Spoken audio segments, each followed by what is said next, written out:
If we're meeting for the first time, my name is Ken Edmonds, and on this channel I share information to help managers get better at managing people, growing their profit, and achieving success in every area in their department.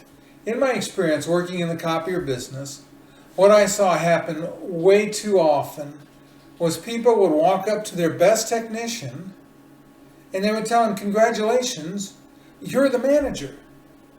Then they turn around and walk away, and that was the end of their training. I'll share an experience where that happened.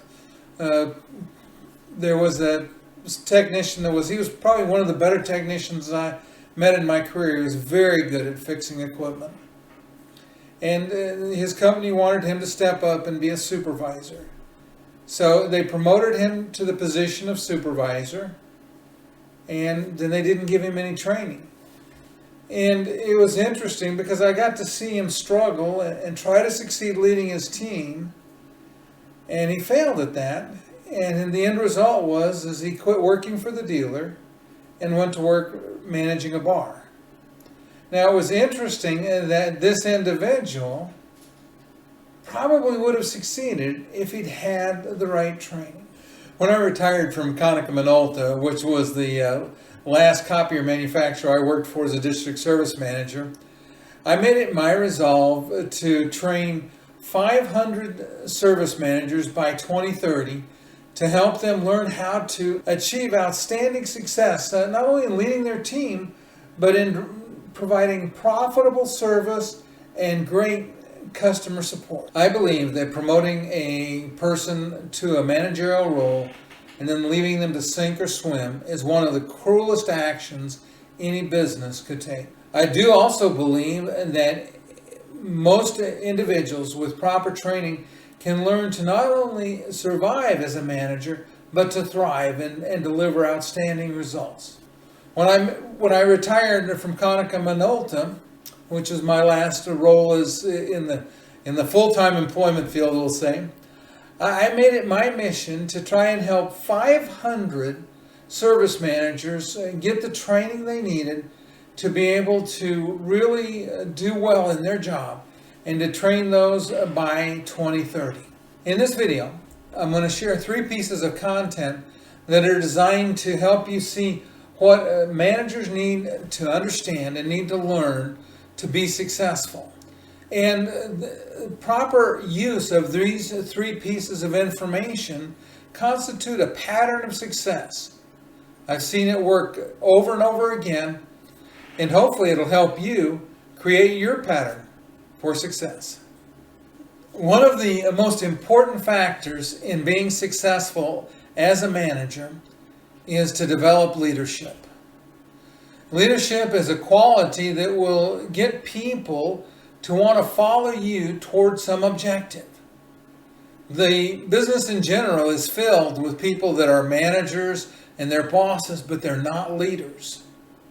And so they may get some results. They're not getting anywhere near the results they could if they really worked to develop true leadership characteristics.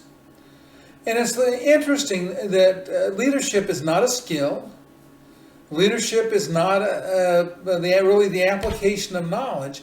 Leadership is a character trait. But it is a character trait that you can develop in yourself.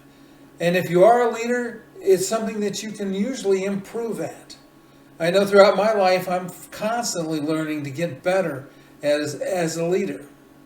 And so that's something that I encourage all of you to think about and work on. We'll share content about that. A second pillar of content that we're going to talk about on this channel is providing outstanding customer service. In most cases, if you're leading a team of people, at least part of their job is to take care of customers. It could be all of their job is to take care of customers. And it's interesting that customer service is lacking in so many companies today. And you'll get stories about the customer service experiences in videos on this channel, because it is something that too many companies don't put enough emphasis on. And they don't even understand in a lot of cases how to build systems that deliver consistent, outstanding customer service. In fact, if you pay attention and apply the things that I'll cover on this channel, you will learn how to build a cadre of customers that love you and love your company.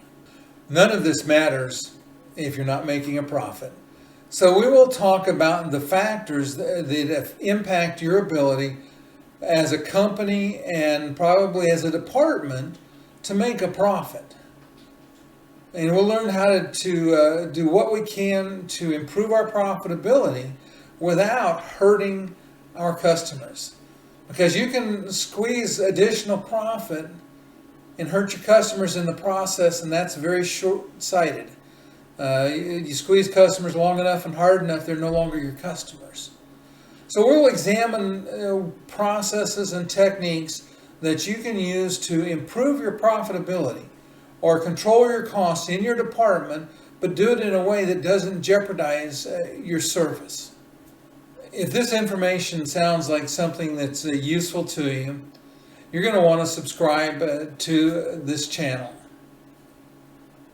I do have one story I'd like to share just to kind of show what is possible. One of the first students through the two live training courses that I teach, one is Service Success, the other is Advanced Service Management.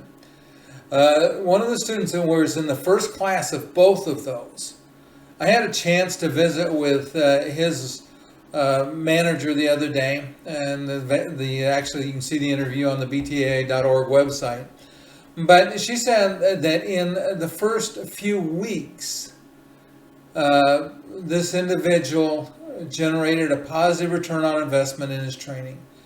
And she commented about how what he learned in the class actually not only transformed his department, but had an impact on transforming the company. Because he took what he was learning in class and went back and shared it with other employees and other managers and spread that knowledge throughout his company. It is interesting the results he's had also in applying the things he'd learned in class and information from other sources. His company now has the most successful service department when it comes to measuring metrics in the country. And it's because he applied what he learned and was able to drive both improved customer satisfaction, better employee morale, and more profit. That's the result of training.